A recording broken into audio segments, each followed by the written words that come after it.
Bah, écoute, aujourd'hui je voulais te parler d'un livre très rationnel, qui est un livre pour enfants, qui parle presque d'évolution. Les dinosaures n'ont pas de néné. D'Henriette Bichonnier et Alexis, aux éditions Mésidor La Farandole.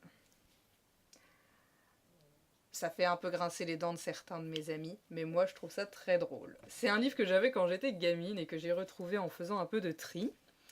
Donc, cette histoire explique la fin des dinosaures. Par une façon simple, ils n'avaient pas de néné. Alors, c'est jamais expliqué plus que ça dans cette histoire, on reste avec nos interrogations, et les dinosaures aussi d'ailleurs. Donc on a des dinosaures qui sont comme ça, et qui sont décrits comme bêtes et méchants dans l'ensemble, et qui s'ennuient beaucoup. Et dans ce monde où les dinosaures s'ennuient, il y a... Et les oiseaux, les dinosaures oiseaux arrivent pas à voler, enfin c'est quand même des... Ils sont pas doués quoi, voilà, ils se scratchent tout de suite, enfin... C'est compliqué.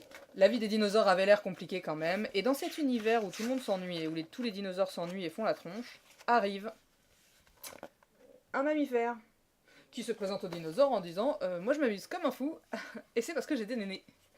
Et les dinosaures le regardent aller d'une branche à l'autre et s'amuser beaucoup, et ils sont un peu jaloux. Alors ils lui demandent quand même ce que c'est qu'un mammifère, hein. Il y a pas mal de textes, je la fais en très courte, mais il y a pas mal de textes. Et il décide que bah, en fait, ce qui fait l'amusement, c'est de faire la même chose que le singe. Et donc, et ben, ils se mettent aux branches, sauf qu'ils sont trop lourds, et donc ils se cassent la nuque et ils meurent, les uns après les autres. Parce qu'en plus d'être bêtes, ils se pensent meilleurs que les autres. Et la conclusion, c'est juste que bah, bientôt, il ne resta plus une seule grosse bête sur Terre, les dinosaures avaient disparu. Voilà. Alors moi j'avoue que cette histoire m'a toujours fait hurler de rire. Faut savoir que j'étais déjà au courant de comment ça s'était passé à peu près, vu qu'on n'est jamais sûr de tout et qu'il y a plusieurs différentes hypothèses sur la disparition et l'évolution des dinosaures, puisqu'ils n'ont pas tous disparu. Bonjour aux oiseaux au passage.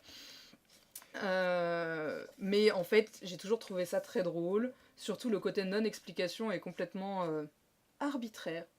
Parce qu'on a des nénés, alors on est plus intelligent, et parce qu'on est plus intelligent, alors vous devez mourir. Enfin, ça n'a aucun sens. Ok, certains penseraient que ça a du sens, mais ça n'est pas le cas scientifiquement parlant. Et puis je trouve les dessins absolument drôles. Ils ont vraiment une sale tête, tous. Enfin là, pour le coup, le mammifère aussi a une sale tête, le sorte de singe. Voilà, donc bah, c'était juste pour te présenter ça. Au niveau des dessins, je trouve que c'est rigolo parce qu'on est vraiment sur un dessin que je trouve pas très joli en tant que tel, mais que je trouve efficace. Voilà. Euh, le côté blasé, même des petits trucs dans l'eau, là, attends, j'essaie de te montrer, voilà là. Je trouve que c'est quand même assez drôle de voir la gueule blasée des sortes de larves dans l'eau et de tous les autres dinosaures. Et j'aime bien, et je me souviens que quand j'étais petite, je trouvais ça très drôle comme univers, et ça me plaisait beaucoup comme genre de dessin, donc finalement, voilà. Ben, c'est tout ce que j'ai à en dire, et c'était le livre le plus scientifique que j'avais dans ma bibliothèque. On va dire ça. Je te salue et à bientôt. Salut.